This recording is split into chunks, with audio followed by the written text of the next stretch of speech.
એક gynaec doctor હોય તો આવો. નામ નામ પૂછ્યા પછી સામેથી જવાબ ન મળ્યો. તેઓ ડોક્ટર રાજ પંડિત માટે કદાચ આ પહેલો જ બનાવ હતો. તેમણે પોતાની સામે પેશન્ટ ચેર પર બેઠેલી યુવતી સામે નજર સ્થિર કરી ફરીથી પૂછ્યું, યોર નેમ પ્લીઝ. સામે એ છે યથાવત મૌન. ડોક્ટર રાજ પંડિત થોડીક ક્ષણો માટે એક ધારા યુવતી સામે તાકી રહ્યા. તે યુવતી હજુ નીચું જોઈને બેઠી હતી. એકાએક તેના બંધ હોઠ ખુલ્યા અને તેમાં હળવી ધ્રુજારી શરૂ થઈ. ત્યાર પછીની ક્ષણે તેમાંથી એક ડુસકું બહાર સર્યું. તમે તમે રડો નહીં પ્લીઝ. હજુ તો મેં તમારા કેસની ફાઇલમાં લખવા માટે તમારું નામ જ પૂછ્યું છે. તમે જો અત્યારથી જ રડવા લાગશો તો તમારી તકલીફ વિશે હું કેમ જાણી શકીશ? જુઓ, સાંભળો. તમે એકલા જ આવ્યા છો કે તમારી સાથે અન્ય કોઈ આવ્યું છે? જો કોઈ આવ્યું હોય અને જો તે બહાર બેઠું હોય તો તેને અંદર બોલાવી લો. ડોક્ટર રાજ હજુ તો આટલું બોલ્યા ત્યાં પેલી યુવતીના ડુસકાઓનું સરોવર રુદનના સમુદ્રમાં ફેરવાઈ ગયું. તેને આમ રડતી જોઈ ડોક્ટર રાજ તરત જ તેની સહાયક નર્સ આશા તરફ ઇશારો કરી તેને પાણી આપવા સૂચવ્યું. આશાએ પાણીનો ગ્લાસ ભરી તે યુવતીને આપ્યો. તે યુવતીના હિપકા હવે વચ્ચે વચ્ચે ભરાતા પાણીના ઘૂંટણાની સાથે સાથે ઓછા થવા માંડ્યા. તે જોઈ ડોક્ટર રાજ પંડિતે થોડો નિરાંતનો શ્વાસ ખેંચ્યો. તેની સામે બેઠેલી અને મેડિકલ એપ્રેન્ટિસશીપ કરતી ડોક્ટર વિશ્વાએ મોં મચકોડ્યું. ડોક્ટર વિશ્વા તાજેતરમાં જ ડોક્ટર થયેલી યુવાન અને સુંદર યુવતી હતી. ડાક્ટરી વિજ્ઞાનના પ્રેક્ટિકલ પાઠો શીખવવા તે ડોક્ટર રાજ પંડિતના ક્લિનિક પર આવી હતી. ડોક્ટર રાજ પંડિતનું નામ આખા પોરબંદર શહેરમાં એક શ્રેષ્ઠ ગાયનેકોલોજિસ્ટ તરીકે પ્રખ્યાત હતી. તેઓ સ્ત્રી રોગના નિષ્ણાત ડોક્ટર જ માત્ર નહોતા, પરંતુ એક ઉમદા માનવ પણ હતા. તેમનો સતત હસતો રહેતો ચહેરો, લહેકાથી બોલવાની લઢણ અને ખાસ તો પોતાના સ્ત્રી દર્દીઓની માનસિકતા સમજવામાં પારંગતતાએ તેમને માત્ર શહેરમાં જ નહીં, આસપાસના વિસ્તારમાં પણ લોકપ્રિય બનાવી દીધા હતા. તેની ઉપસ્થિતિમાં સારવાર લેતી દરેક સ્ત્રી એક વાત્સલ્ય તથા હૂંફની લાગણી અનુભવતી. આમ જુઓ તો શહેરમાં સ્ત્રી રોગના નિષ્ણાત ડોક્ટર રાજના ક્લિનિક પર દર્દીઓની લાઈન લાગતી. તેની પાછળ મુખ્ય બે કારણો હતા. એક એ કે તેમના મુખેથી કદી નિરાશાની વાત નીકળતી જ નહીં. આવનાર દર્દીનું અડધું દુઃખ તો તેમના ઉત્સાહ અને ઉમંગ ભર્યા વાણી વર્તન વડે જ દૂર થઈ જતું. અને બીજું કારણ એ કે તેને માટે હંમેશા પૈસા કરતા પોતાના પેશન્ટની તકલીફ વધુ રહેતી. આવેલા દર્દીને ઓછામાં ઓછા ખર્ચે કેવી રીતે સ્વસ્થ કરી શકાય તે બાબતે વિચારવું તે તેમનો જીવન મંત્ર હતો. સામે બેઠેલી યુવતી હવે થોડી સ્વસ્થ થઈ હોય તેવું લાગ્યું, એટલે ડોક્ટર રાજે તેની સામે જોઈને પૂછ્યું, સાથે કોઈ આવ્યું છે કે નહીં? એકલી જ આવી છું. યુવતીના ગળામાંથી નીકળેલો અવાજ એટલો ધીમો હતો કે તેને સાંભળવા ડોક્ટર રાજે કાન સરવા કરવા પડ્યા. Okay, don't worry. અહીં મારી સાથે બે સ્ત્રીઓ છે. એક છે આશા સિસ્ટર અને બીજા આ છે ડોક્ટર વિશ્વા. ડોક્ટર રાજે તે યુવતી માટે વિશ્વાસનું વાતાવરણ સર્જવા તે બંનેનો પરિચય આપ્યો. હવે તારી નામ પૂછું તો રડવું નહીં આવે ને? સહેજ હળવાશથી ડોક્ટર રાજ બોલ્યા. પેશન્ટને હંમેશા તમે કહીને જ સંબોધન કરાય તેવા મેડિકલ એથિક્સની એસી તૈસી કરી ડોક્ટર રાજ તેની દીકરી જેવડી યુવતીઓને હંમેશા તું અને બેટા કહીને જ બોલાવતા. પેલી યુવતીના ચહેરા પર એક હળવું સ્મિત આવ્યું. ના doctor, I am very sorry, પરંતુ ઇટ્સ ઓલ રાઈટ. હવે પહેલા તારું નામ કે અને પછી તકલીફ કે. મારું નામ કૃપા છે, કૃપા જોશી. તેણે સહેજ ખોખારો ખાધો અને પછી આગળ ચલાવ્યું. તકલીફ એ છે કે મારા પેટમાં 2 માસનો ગર્ભ છે. મેં આ પહેલા જે ડોક્ટરને બતાવ્યું હતું ને, તેમણે મને કહ્યું કે પેટમાં ગર્ભનો વિકાસ ખૂબ જ ઓછો છે, એટલે તે સહેજ અટકીને પછી બોલી, ક્યુરેટ કરી બાળકને દૂર કરી ફરીથી પ્રેગ્નન્સી માટે ટ્રાય કરવી. બોલતા બોલતા તેનો કંઠ ફરીથી રૂંધાયો. ડોક્ટર રાજ પંડિત અને ડોક્ટર વિશ્વા તેની સામું જોઈ રહ્યા. કૃપાએ ઝડપથી પોતાની જાત ઉપર કાબુ મેળવી દીધો અને વાતનું અનુસંધાન સાધ્યું. પરંતુ તે શક્ય નથી. મારા હસબન્ડ લશ્કરમાં હતા. તેઓ રજામાં ઘરે આવ્યા હતા. અમે થોડો વખત સાથે રહ્યા, પરંતુ તેમને ડ્યુટી પર જવાનો ઇમરજન્સી કોલ આવતા જવાનું થયું. 25 દિવસ પહેલા જમ્મુમાં કોઈ આતંકવાદીની ગોળી વાગી એટલે બોલતા કૃપા ફરીથી રડી પડી. ડોક્ટર રાજ પંડિતે ઉપરની સીલિંગ તરફ જોયું. ત્યાં કોઈ ઈશ્વર દેખાયો નહીં જે આ કૃપા ઉપર કૃપા વરસાવી શકે. ડોક્ટર રાજે એક ઊંડો શ્વાસ ખેંચ્યો અને પોતાની ખુરશી પરથી ઊભા થઈ અને કૃપા તરફ જોઈ એકદમ વિશ્વાસપૂર્વક બોલ્યા, બસ આટલી એમથી જ વાત છે? અરે એમાં શું થઈ ગયું બેટા, હું છું ને. તારા પેટમાં રહેલા એ નાનકડા ફૌજીને એકદમ તંદુરસ્ત બનાવી અને ડિલિવરી પછી તેને તારા હાથમાં રમતો ન કરું તો મારું નામ ડોક્ટર રાજ પંડિત નહીં, સમજી? પછી એક ચપટી વગાડી બોલ્યા, કમ ઓન, ચાલ સામેના ટેબલ પર સુઈ જાય એટલે હું ચેકઅપ કરી દઉં. અને હા, તે પછી હું જે દવા લખી આપું તે તારે નિયમિત ખાવી પડશે હો. કહી તેમણે પોતાની અંદરના ઈશ્વર સાથે એક મૂક સંવાદ શરૂ કર્યો, જે કોઈ પણ કોમ્પ્લિકેટેડ કેસ હાથમાં લેતા પહેલા તે હંમેશા કરતા. હે પ્રભુ, તમે તો જાણો છો કે અમારા મેડિકલ સાયન્સની એક સીમા છે. એ જ્યાં પૂરી થાય છે ને ત્યાંથી તમારી સરહદ શરૂ થાય છે. આ સ્ત્રી કે જેણે પોતાનો પતિ હજુ હમણાં જ ગુમાવ્યો છે, તેની પાસે તેનું બાળક રહેવા દેજે પ્લીઝ. નહીતર આ બિચારી જીવશે કોના ભરોસે? મારી મર્યાદા છે, મારી દવાની મર્યાદા છે, પરંતુ તારી તો કોઈ જ મર્યાદા નથી ને. માટે દોસ્ત, મને સાચો નિર્ણય લેવામાં મદદ કરજે પ્લીઝ. તે પછી 10 મિનિટ સુધી ડોક્ટર વિશ્વાએ કૃપાના ગર્ભાશયનું આખું વિશ્વ તપાસ્યું. ગર્ભસ્થ બાળકની કુંડળી માંડી જોઈ. બાળકનો વિકાસ ઓછો તો હતો જ. સામાન્ય સંજોગોમાં અગાઉના ડોક્ટરે કરેલા નિર્ણયને મંજૂરી આપવી જ પડે, પરંતુ અહીં પરિસ્થિતિ જુદી હતી. અહીં પેટમાં જે બાળક હતું તેને વિકસિત કરવું અને બચાવવું એ અત્યંત જરૂરી હતું. હમણાં જ વિધવા બનેલી એક સ્ત્રીની જીવનભર સાથ આપનાર મૂડીને ક્યુરેટ કરી વેડફી શકાય તેમ નહોતું.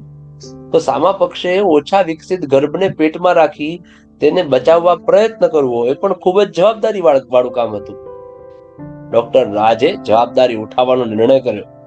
કૃપાને કહ્યું, જો કૃપા, તને અગાઉ જે ડોક્ટરે જે સલાહ આપી હતી ને તે સાવ ખોટી તો ન જ કહી શકાય, પરંતુ દરેક સમસ્યા તેનો ઉકેલ પોતાની સાથે લઈને આવતી હોય છે. આપણે એક ચાન્સ લેવા જઈ રહ્યા છીએ, એટલે આમાં ડોક્ટર કે દર્દી એટલે કે હું અને તું, આ બંને આ કિસ્સામાં અપૂરતા ગણાઈએ. આપણે આમાં એક ત્રીજી હસ્તીને પણ સામેલ કરવી પડશે, જેને લોકો ઉપરવાળો કહે છે. તું તેને પ્રાર્થના કર અને હું મારા તમામ અનુભવોને કામે લગાડું છું. તું આસ્થા નહીં ગુમાવતી, હું હિંમત નહીં ગુમાવું. અને હા, તું કાલે ફરીથી આવજે, હું તને કાલે જ દવાઓ લખી આપીશ, ઓકે? કહીને ડોક્ટર રાજે કૃપાને રજા આપી. તે આખો દિવસ ડોક્ટર રાજ ઓપીડીની સાથે પોતાના મોબાઈલ ઉપર અમદાવાદ, મુંબઈ અને બેંગલુરુ જેવા મોટા શહેરોમાં પ્રેક્ટિસ કરતા પોતાના ગાયનેક ડોક્ટર મિત્રો સાથે આ કેસની ચર્ચા કરી લેટેસ્ટ સંશોધનો વિશે જાણતા રહ્યા. અને અંતે તેના નિચોડ રૂપે કૃપા માટે લાઇન ઓફ ટ્રીટમેન્ટ નક્કી કરી. સામે બેઠેલી નવી ડોક્ટર થયેલી ડોક્ટર વિશ્વા આ બધું વિસ્ફારિત નયને જોઈ રહી હતી. ટ્રીટમેન્ટ માટે જે દવાઓ પોરબંદરમાં નહોતી તે બહારથી મંગાવી લેવા તેમણે પોતાના જાણીતા કેમિસ્ટને ફોન કર્યો અને બીજા દિવસે તે દવાઓ બાય ફ્લાઇટ પોરબંદરમાં પહોંચી જાય તે માટે વગ વાપરવા પોતાના એક બિઝનેસમેન મિત્રને પણ ફોન કરી દીધો. ડોક્ટર વિશ્વા માટે આ બધું તદ્દન આશ્ચર્યજનક હતું. તેના મેડિકલ અભ્યાસના 5.5 વર્ષના કોર્સમાં ડોક્ટર રાજ અહીં જે કરી રહ્યા હતા ને તે ક્યાંય આવ્યું નહોતું. એક પેશન્ટ માટે આટલી બધી મહેનત કેમ કરો છો સર? આખરે વિશ્વાએ પૂછી જ નાખી. પેશન્ટ? આ બધું હું એક પેશન્ટ માટે થોડું કરી રહ્યો છું. આ બધું તો હું મારી જાત માટે કરી રહ્યો છું ડોક્ટર વિશ્વા, ફક્ત સેલ્ફ સેટિસ્ફેક્શન માટે. ઇનફેક્ટ હું એક ઋણ ઉતારી રહ્યો છું, એક પ્રોમિસ નિભાવી રહ્યો છું. કોનું ઋણ સર? શેનું પ્રોમિસ? એ વાત બહુ લાંબી છે ડોક્ટર વિશ્વા. ઘડિયાળ તરફ જોતા ડોક્ટર રાજે કહ્યું, એ બધું હું તમને કાલે કહું તો? અત્યારે મને થોડું મોડું થઈ રહ્યું છે. મારો પુત્ર પાર્થ કરો ને આજે જ ડોક્ટર બની બોમ્બે થી આવ્યો છે. આજે રાત્રે અમે બધા સ્વાગત રેસ્ટોરન્ટમાં જમવા જવાના છીએ. કાલે તમે એ વાત ચોક્કસ યાદ કરાવજો, હું અવશ્ય તમને તે કહીશ. It's promise.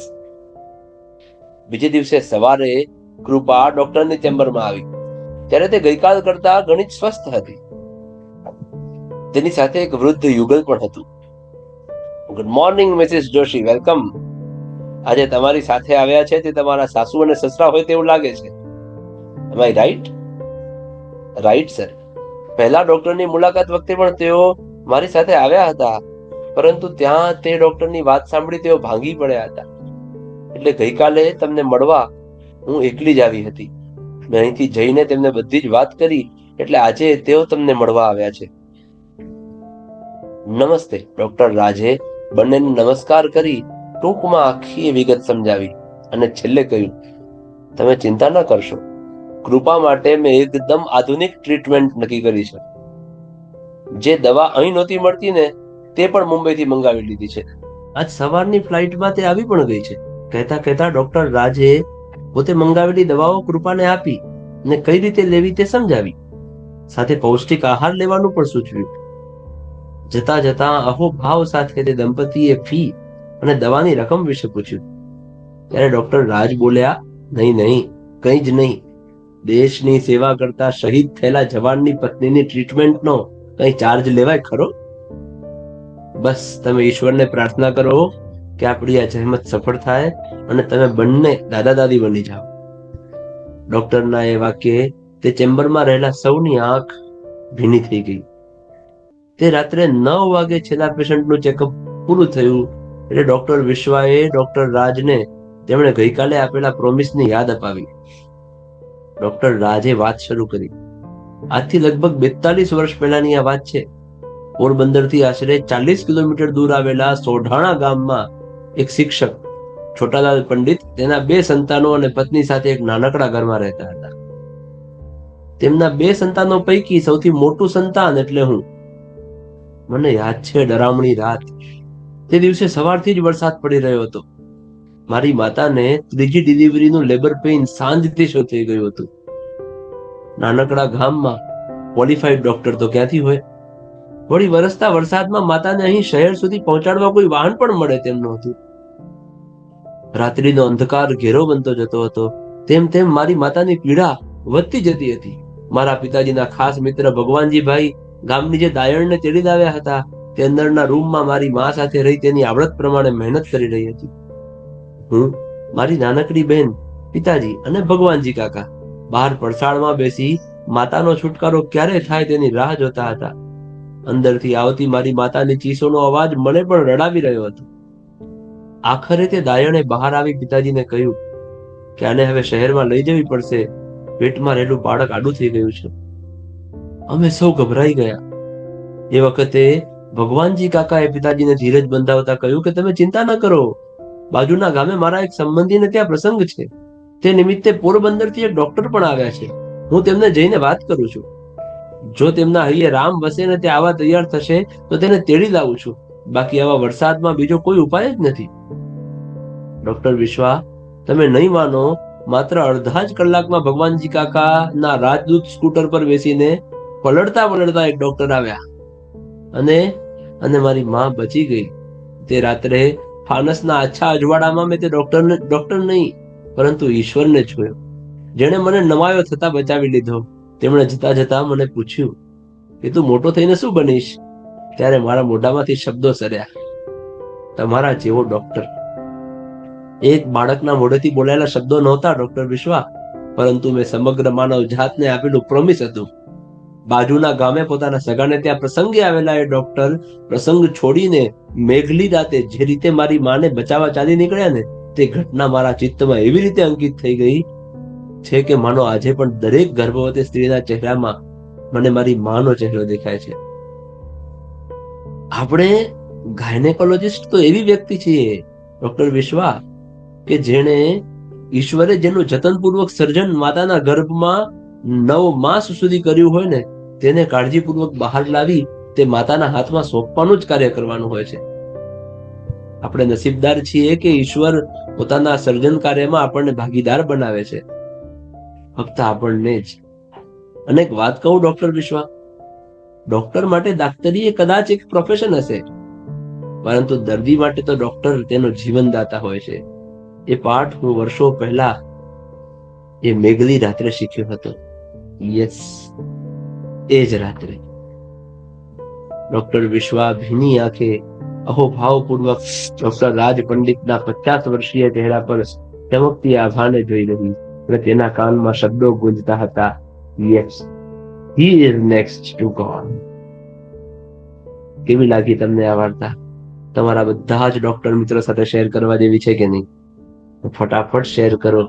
અને જેમણે પણ તમને આવા ડોક્ટર મળ્યા હોય, જેમણે આવું કંઈક કામ કર્યું હોય, તેની વાર્તા અમારી સાથે પણ શેર કરજો. અમે જરૂર બધા સાથે આ વાર્તા શેર કરી અને બધા સુધી એવા સારા ડોક્ટર્સની વાતો પહોંચાડીશું. ધન્યવાદ. જય શ્રી કૃષ્ણ.